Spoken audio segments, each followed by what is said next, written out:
morning, good morning. Welcome back. It's good to see y'all again. Hey, y'all give it up for the worship team this morning, man.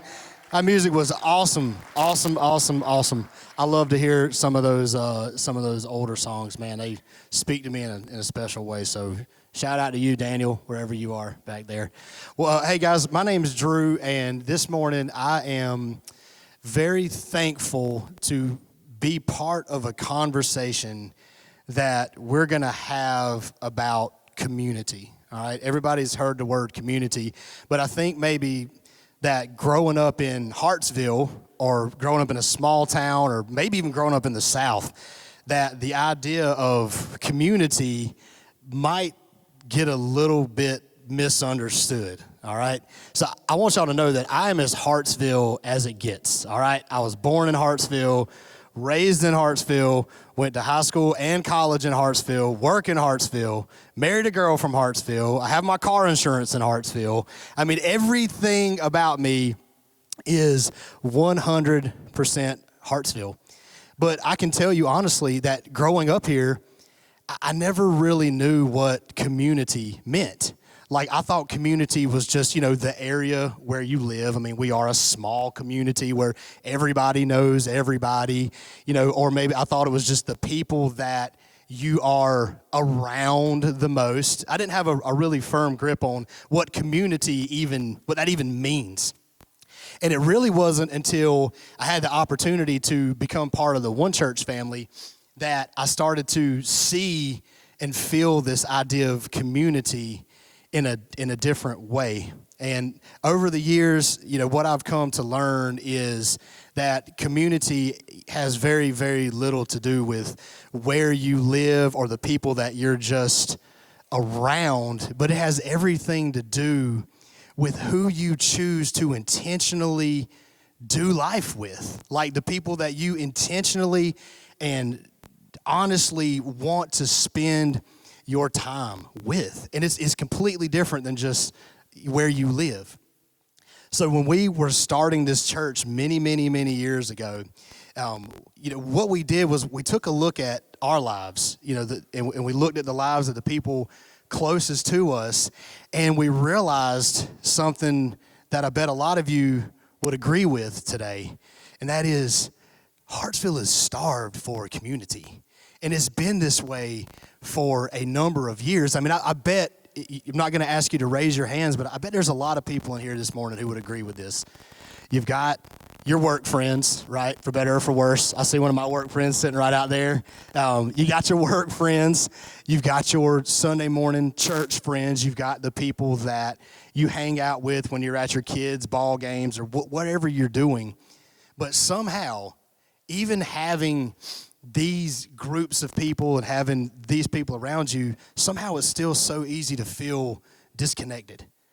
And somehow it's still so easy to feel like you're not a part of anything, or for a lot of people, you can be in a room full of 300 people and still feel completely alone. I mean, it's a real thing that happens. And so when we started this church, we said, hey, let's go all in on doing everything we can to create as many opportunities as we can for people to get together in a way that is meaningful and honest and sincere. And I really want to lean in on that for a second because I'm sure you've at least heard of the book of Acts in the Bible, okay? So if you're not aware, Acts paints a picture for us of what life was like in the original church, all right? Like the original church is like a manuscript of how they did things. And there is one verse that is in there, and I'm going to butcher it because I'm not that guy that remembers scripture perfectly. But there is a verse, and it's been a guiding principle for our church, and it says, they broke bread together and ate in their homes with glad and sincere hearts. And over the years, personally, I always leaned into the together piece, right? Because when you think community, you think together, that's what it means is we're together. And that is important. That's very important. But I think where life change is, and I think where radical transformation can happen in your life is when you lean into the sincere piece and not just the together piece. Because I want to tell you, over the years of being part of this church, I've had the opportunity to be part of some groups that I would consider to be a community. And I would tell you, you should never, ever, ever underestimate what can happen in a living room. You should never underestimate what can happen at a coffee shop or a bookstore or wherever you choose to find your community. Some of the most impactful, life-changing things that I have ever seen have come from people not just being together, but being together sincerely. And I think that's really what makes community.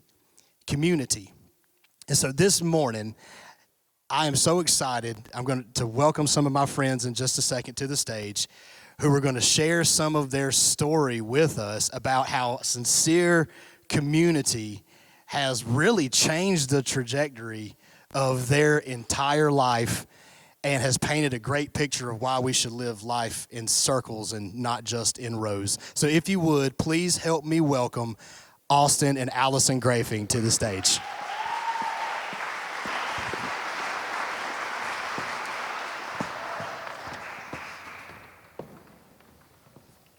Good morning. How's everybody? You guys can make a little noise. Come on. Yeah, give it up for Austin and Allison, guys. Take Allison's nerves away. So again, just a quick little to kind of paint this together at the beginning. Austin does a lot of work with our church with groups now, and Allison too, and so it's really cool to have them up here this morning. But to get started, I want to go back in time a little bit. So tell us a little bit about the beginning of your story. Like, how did you guys get introduced to this idea of community? Like, what did that look like for y'all? So we dated through college, and so coming back, we lived in Texas. So coming back from college and starting over, really, getting engaged and just having new friends or old friends that were in different stages and stuff was tough. So trying to find our own church home that was away from our parents' church and getting kind of away from that part, and just trying different churches. And we knew that we wanted somewhere that we could have a community and have that group that just feel just, yeah. Yeah, no, I would say that's it. We were church dating. If you've ever church dated, I mean, it's when you're looking for a church home and on this Sunday you go to this church, the next Sunday you go to this church, and it's kind of like finding the right size seat for you, right? Where is God calling you to be? And that's what we were doing. And then once we found the church we wanted to be at, we realized that we needed to find a community and someone that was, a group of people that were speaking truth into our life Monday through Saturday, right? We talk about life transformation happening Monday through Saturday. We come on Sunday and the show is here and God's here and we hear this amazing message and we're lit on fire, and then we walk out the doors and what do we do with that? So when we were engaged, we said, what do we need to do to make sure that we were setting kind of the foundation for our marriage to be built on? And so community was a big piece of that for us, and so that's really what we were searching for and how we got reconnected. So y'all are what, like early mid-20s when this is going on?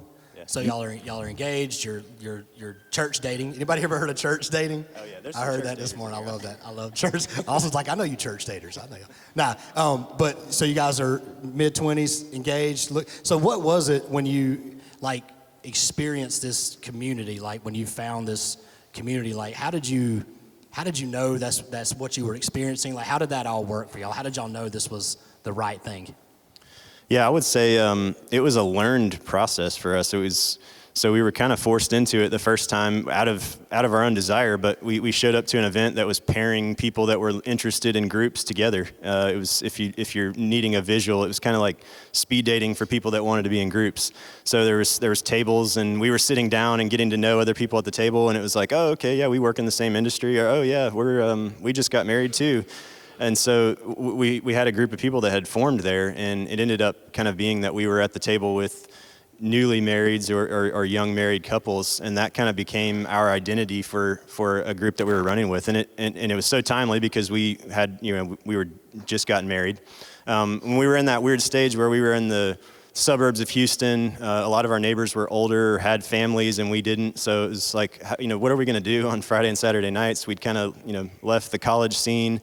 What is our social network going to look like? And so we were really trying to build that intentionally, and that's kind of what led us into that group. So I mean, And we met once a week, but it was more than that because we would do life with them, and it was fun and got to know people really to their core. So yeah, Drew talked about breaking bread, and that was a huge part of our group. Like we just decided we were going to serve food, have these people over, and that's how our group really formed, was around the kitchen table. You guys didn't go play bingo with the seniors? No bingo. Okay. There's a thriving bingo scene in Hartsville, in case you didn't know about this. It's a real thing. But no, one of the reasons that you want to pursue community is because, well, quite frankly, life happens, right? I mean, that's one of the most advantageous things about being part of a community is when things happen and you go through things, that you have some people there that can go through things with you. So I know a little bit about your story, but so you found this community. You're getting plugged in with this stuff. So what kind of challenges did y'all face as a young married couple that your church family or your community was able to help you through? Yeah, and I'll share our story. It's both of our stories really, and I'll share a piece of it.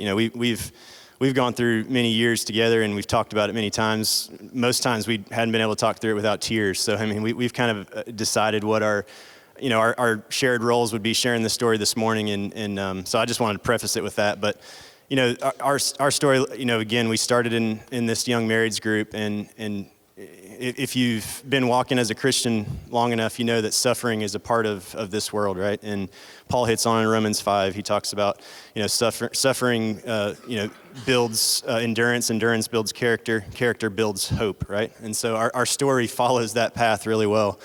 But as a young married couple, we had gotten married. We'd settled down in Katy, Texas, and Allison got pregnant for the first time, and so we were excited, we were ecstatic, we were sharing that moment with our community group, and we went to our 8-week appointment, and there was no heartbeat. So I know there's been some people probably in this room that have experienced that, and you can associate with the feelings you go through in that moment. And so for me personally, as a young husband, I didn't know how to speak to my wife at that moment. I didn't know how to minister to her heart. I prayed for her a lot. We prayed together, but I had to learn through this community group that I couldn't do it by myself. I couldn't physically, be what she needed in that moment. And I was just so thankful that we had our community group around us for that. And really, our story goes on from that. So we were thankful for that, but we were able to conceive a second time about 10 months later. And so, having gone through that the first time, you're kind of holding your breath at each appointment, and just praying, God, this is your will, not ours. We're just trusting in you. And so we got through our 8-week appointment, we got through our 10-week appointment, we got through our 12-week appointment, and we got to our 16-week appointment. Really, is kind of the time you get to know the gender of your child. And so we were excited, we were ecstatic. We had a party planned. And we showed up to our 16-week appointment, and our OB, who is a family friend of ours, came walking in, and she had tears in her eyes. And so for a second time, we experienced that low of low and just that crushing moment as a young couple. And so, for us, it was a sobering moment for our faith. It was a sobering moment for our marriage, and just so thankful for the strong woman that I married, because we had to carry each other through that, and we were so thankful that we created this community around us that was built on God and people speaking truth into our life and loving us, because I said this in the first service, but I don't remember a whole lot of things. I know we got 1 million texts that day, but the one thing that I do, and this is just to encourage you, if you're part of a community or you feel like I'm not sure where I fit in, we had one of the darkest days of our life, and we had texts just filling our phone. There was phone calls coming in. And the one thing I remember most about that is Summer Hoover, one of the girls in our group, she brought a meal and just set it on our front step. That's all she did. And then she had a note that said, "We love you and we're praying for you." And that moment was what we needed, right? And it wasn't like she stood up and had to say words or she did something instrumental. She just brought a meal and set it on our porch, and we both talk about that and how huge that was to rebound from just our lowest of low. But You don't know where to go from there, and I mean, a lot of you have experienced things, I'm sure, and it's just like you're lost. You don't want to eat or think about it, but when it's, and people are there for you, and we learned so much from that, and just having hope that the future's, we were going to get a baby, but being there for other people now, going through that we learned so much just from that experience, so. Yeah, and that's one of the cool things about being part of a group is that, you get to take the things that people did for you, and you learn what that looks like to pay that forward to other people in a very real and sincere and meaningful way. And that's why that's why it's a community. It's back and forth. It's give and give. That's really what it is just people that have come together and said, hey, I will be there for you in the dark hour. But fast forward now. Can we throw that picture up? Do we have the picture? Now this is their crew now. Y'all give it up for the family of Grafe and Party of 5. Yeah, man, and I still look at that picture and it brings tears, but, God's just so faithful. And again, we don't, sometimes as parents, we look at him, we're like, we don't deserve that. But, he has brought our circle full circle. And again, that's his gifts to us. So Allison, what's it like being a mother of 3 boys? Crazy. Crazy, and they're full of energy, but it's a lot of fun and just chaos at our house. And I was saying earlier, we got a puppy, so I don't know what we were thinking, but here we are. We're getting through it every day. We had a question on the lead into this, and it was like, what stage of life are you in? And so we were talking about it this morning, and I was like, we were supposed to be, told Allison, we're going to get there at 9 o'clock, right? Well, we came into the parking lot at 9:12 on 2 wheels. So if you're asking what stage we're in, that's it. And we had three kids. Austin, I said this in the first service too, but Austin is always like, he's my put together friend. Like Austin's my friend that, I can always count on Austin to like have it together. And, but in the last couple of weeks, I've noticed like one of Austin's hairs like be out of place, which never happens. And that's how like Austin is really, really, really stressed out. He'll text and he'll be like, guys, I'm running late. He'll be there like 32 seconds late. And I'm like, it's really bad today. It is really, really bad today. But, Allison, you run your own business. Austin, you work full time and y'all are raising 3 kids, being part of our church family.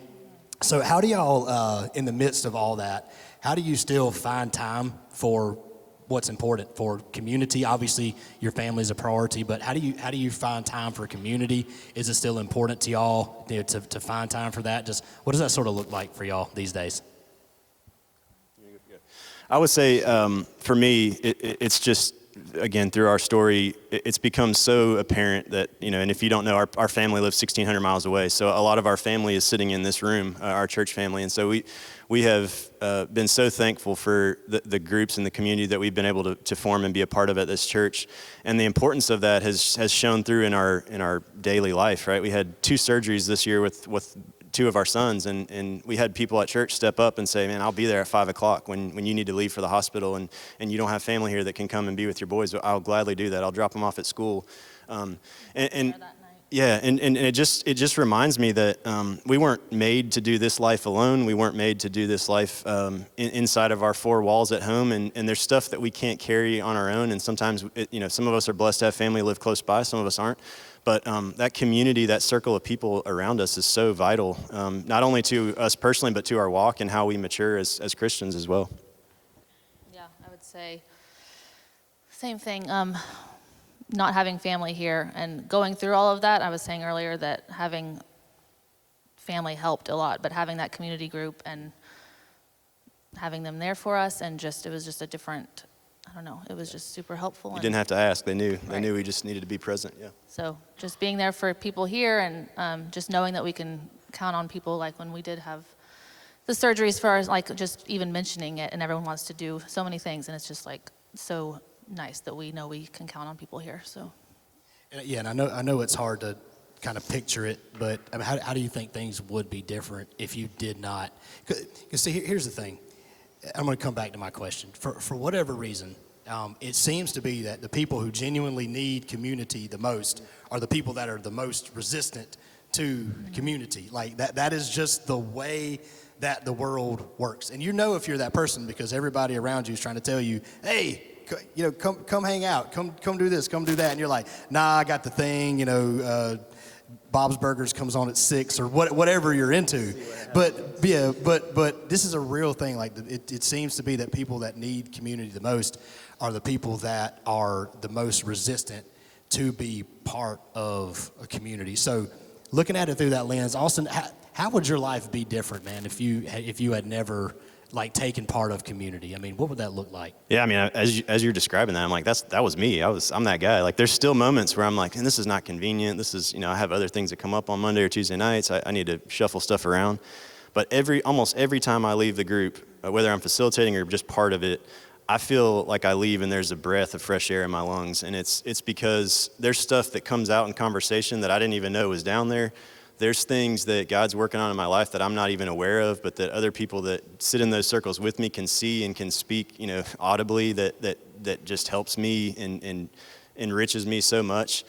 So I would say what it brings to me is it's become a part of our lifeline. It's kind of who we are. We've moved 2 times since our living in Katy, and that's been how we've integrated into community, was just kind of saying, hey, will you accept us as part of your group to come and sit in your living room? I said earlier, Blake Fawcett was the first person, and he no longer goes here, but Blake, if you hear this, man, you were instrumental in my community group experience here in Hartsville. You offered me an opportunity to sit in Daniel and Holly's living room, and the rest is history. I'm sitting up here and I help create community for other people here at one church, but yeah, it's become so important to me. It's the first thing we look for when we come to a new place, or we have the last 2 times. Yeah, and I was going to say, just as a mom of 3 little ones that a lot of you have, you need that time away from them and with other moms, and just be able to go and like vent and talk about things and just get it all out. And that's been super helpful, and I make sure that I do that often, and he's great to let me do that, get out of the house. But yeah, it's huge to have that community and that group that you can count on. All right, so to that person that's sitting in here, that's the resistant person, that's the Austin that's saying, not me. What's the takeaway? What's the big idea? What's the big point about community that you would want them to know? Yeah, if you look at anything for success, it's usually built on consistency. And I think if you will find a group of people that's willing to just consistently be available to you, and you will consistently say, I'm going to make that a priority in my own life, you will see the fruits of that consistent thread in your life. And it doesn't have to look like, intense Bible study. It could be just saying, hey man, let's grab lunch once a week, and consistently doing that, and then sharing things that are going on in your life. You will experience the richness of God through those moments in ways that you can't even imagine, especially if you haven't experienced that. So from somebody like me that 10 years ago would have never raised his hand to be part of a community group, that's what I would say. Allison, anything you take away? Sorry. Helping in there. Pretty much what I've said. I just think that it's super important. And before, when we lived in Katy, we moved to Corpus Christi for a year and a half or so. I was pregnant with our oldest Hudson, and just going there pregnant and trying to meet friends is hard. And like, oh, you have a bunch of kids. I'm going to have one soon, but I don't yet. But I promise I'm pregnant. And I don't know. It's awkward, but you have to put yourself out there. And so I feel like that helped me when we moved here too. I was on Facebook, y'all, finding friends, and I'm still friends with some of them, so it worked out. But you almost sound desperate. But it just made me think of it. But also, when you're looking for community, it's not always going to look exactly like you expect it to look, right? It may not look like the 100% of the people in that group are going through the same life stage and events that you are. But what I've found, the richness I've found, is that intergenerational can be so cool, because there's a lot of people that have walked through what you've walked through, right? And they're going to be able to see the stage of life that you're in. We get stopped all the time. They're like, enjoy this right now. I know it's crazy. I know you're chasing your kids down the hall right now, but you're going to look back on these moments fondly. So just be open and willing to experience community in whichever format that God provides to you, and you will absolutely seek or gain the richness of that opportunity. Yeah. We don't talk about this enough, but it's hard. I see a lot of young people in here, but when you get older, it's just hard to make friends. Nobody talks about that enough, but it's just a part. It's a part of, I think, getting busy and building a life, that it just becomes really difficult to have close friendships with people, because you start to think things like, nobody else is going through what I'm going through, and nobody else is dealing with what I'm dealing with, and you kind of get on your little island with you and, your spouse or whomever. And I'm just telling you, to share a little bit of my experience with groups. When you become part of a real sincere community, there's something amazing that happens. And what you'll find is how common we all really are, like how much we all actually have in common. And I truly believe like that's one of the greatest tricks that like the enemy tries to play on us, is to say that, nobody else understands you, and nobody else wants to deal with your mess, and nobody wants to be around you because you're a lot. That's what people tell me anyway. But there is something that happens when you choose that community, and it becomes real and it becomes sincere, that you see there are people out there like you, and there are people that are going through the same things or have already been through the same things that you're going through, and you'll be amazed at how much people want to give and help and share, to give of their story. Wouldn't it be amazing if one day from this conversation there's a whole different group of people sitting on this stage sharing their stories, because Austin and Allison are willing to be people that are serious about making community. So yeah, one thing I would add too is community is a now thing. It's I think sometimes we looked at it when we were engaged, about to be married. We were like, oh, our parents were in this committed Sunday school group, and we need to find that. But what I've found is it has nothing to do about the age you are or where you're at. I mean, we are trying to set up space for community in every age group, from 1 to 99, right? And so we want our kids to know what community looks like. We want our students to know what community looks like. We want our college age kids, our young professionals, which we've got a healthy population of. We had like 3 or 4 groups that are meeting that are label themselves young professionals, and mixed stages. So again, if you don't feel like there's somewhere that you can fit in, I guarantee you that we'll find somewhere, and that God will open that door for you to experience community here. Well, guys, let's pray. God, we thank you so much just for this place, and thank you for bringing us all together. My prayer this morning, God, is that there is somebody here that needs to hear this. The isolation and loneliness are so real and so prevalent, and we know it. We know people that are living it. And God, I just pray this morning that you would speak to just that one person who's here who would say, I know I've been resistant to it, but Lord, I know I need it. And I pray that this morning that you would give courage, God, and to step out, and give faith to see that when we take a step towards you, God, that you will be good in it, and you will bring good from it, God. And we believe that. And I just pray for this room, because it truly is incalculable what could be born out of this room, God, and what kind of communities and relationships. There's enough people in this room to change this entire county if it was your will, God. And I just pray that people's hearts would be for you, and that they would seek out genuine and sincere community that helps us to grow in your likeness, God. Father, we love you, and we thank you, and it's in your name we pray. Amen. Hey, can we thank Drew and Austin and Allison for sharing with us? That was awesome. Great job. Great job. So a couple of things sort of to close out the service, maybe a place to land all this. And what we're going to do also is we promised each of the 6 weeks that we're going to leave you with 3 words every week. So we hadn't got there yet, but we're getting there with your habit for you to take away and apply. But here's the thought is that, maybe you're like, okay, community, like what does that mean? And so maybe one way of thinking of that is this. It's a second family that you choose based on something you have in common, and you make a commitment to go through the long haul with them, and to go through the seasons of life where you're really close to them, and the seasons of life where you see each other once a month, and to be there whenever loved ones pass away, and to come back together again for birthday and anniversaries and celebrations and for all those things. And really what it is this.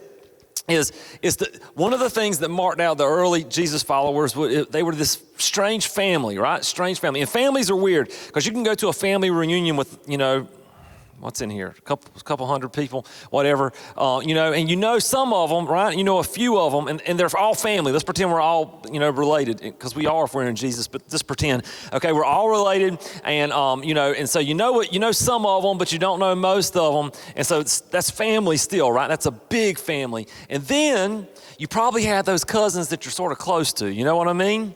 That you're pretty close to, that you call in and you check on birthdays, and and your aunt and uncle that you pay it, you listen out for, and you want to know what's going on in their lives, and so you have that sort of next circle in. And then you might have, hopefully, if you have this, you're so blessed, because many people don't have this now, okay? You may have family that are a part of the rhythm of your life.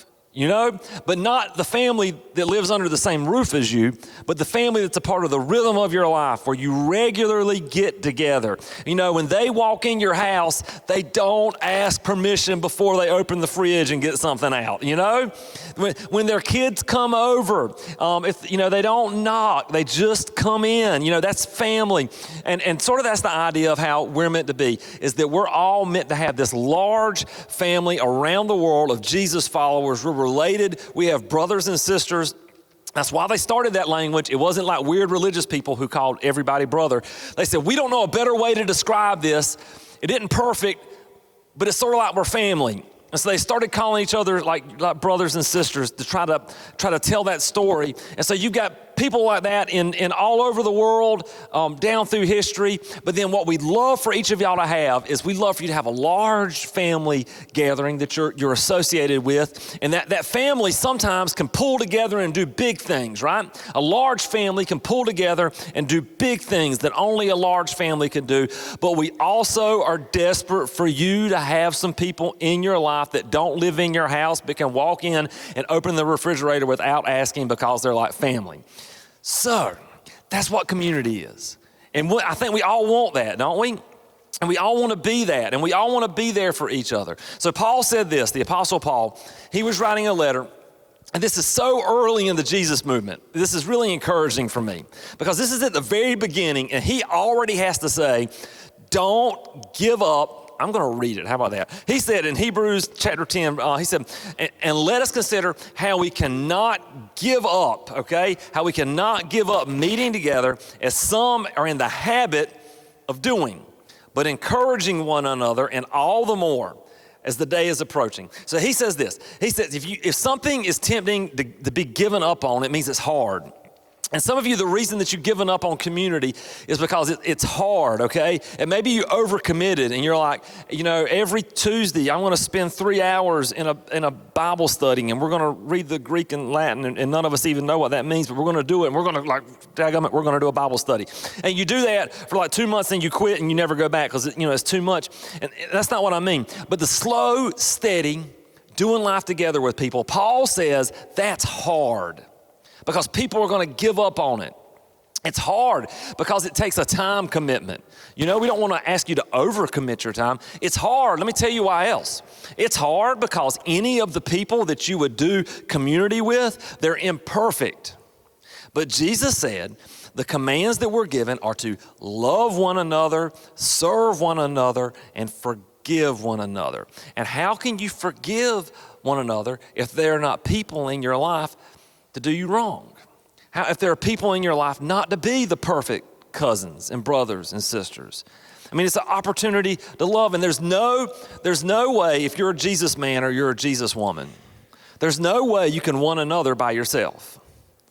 And there's really no way over the long haul you can one another in the model of Jesus just with the people who share your DNA. So I want to encourage you, like Paul said, if you are in that, if you have that, don't give up. It is the slow, steady, boring slog, day by day, step by step, meal by meal. When a person doesn't respond, by no response, over the course of a lifetime that builds the most beautiful things. I was part of a group, we got 2 minutes. I was part of a group that hasn't met now as a group for about 8 years. Okay, before the beginning of this church, we quit because it was leading up to this church. And that group was dysfunctional. I mean, I was the leader. I'm telling you, it was dysfunctional. There would be terrible lessons and terrible group meetings and stuff. But do you know what? When somebody in that group has a loved one pass away, do you know who 8 years later are the first people to show up? We are. It's such a cool thing because it's a Jesus family that has committed to do life together, and I view them as my relatives. I view them as my family. And that's what we're all meant to have. Now, how do you do that? You know, because I think if we could snap our fingers, we all want that. How do you do that? Let me give you 3 ways you can do it as we close. One is, we do have like formal things at one church, but you don't have to do anything with one church to do this. This is not about one church. If you find some Jesus people in your life that you can do life with, you can break bread with on a semi-regular basis, even if it's once a month, and you can talk about life, how things are really going, what you're struggling with, and maybe most importantly, what you need help with within the context of we're all trying to follow Jesus. It could be over a meal. It could be with people from another town. It definitely doesn't have to be people here with one church. But if you can set that up, maybe it's your neighbor that goes to another church. It doesn't matter. That's community. Do that. Take that seriously. It will enrich your life in ways it's hard to even imagine. You know, it's hard to even imagine the blessing that comes from an expanded family.